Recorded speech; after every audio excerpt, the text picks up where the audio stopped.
সম্মানিত দর্শক, গতকাল 14 জুন শনিবার রাতে ডোমার জনতা ক্লিনিকে একজন গর্ভবতী মাকে সিজার করার সময় প্রচণ্ড রক্তক্ষরণ শুরু হয়।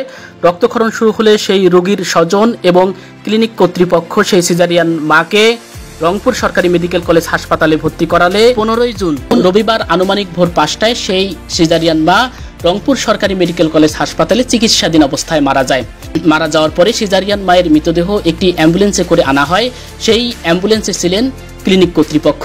অ্যাম্বুলেন্সটি সিজারিয়ান মায়ের মৃতদেহটি নিয়ে রংপুর সরকারি মেডিকেল কলেজ হাসপাতাল থেকে ডোমারের উদ্দেশ্যে রওনা দিলে ডোমার উপজেলার ধরণীগঞ্জ বাজারে মারা যাওয়া সিজারিয়ান রোগীর আত্মীয় স্বজনরা অ্যাম্বুলেন্সটি আটক করে দেয়।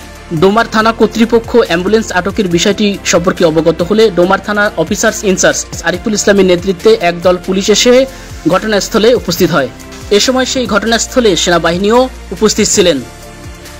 আমাদের লাশ রংপুর থেকে নিয়ে আসার পরে এখানে আমরা আটক করছি।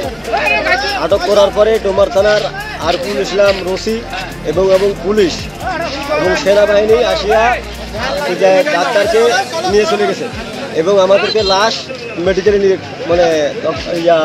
ক্লিনিকে নিয়ে করছে।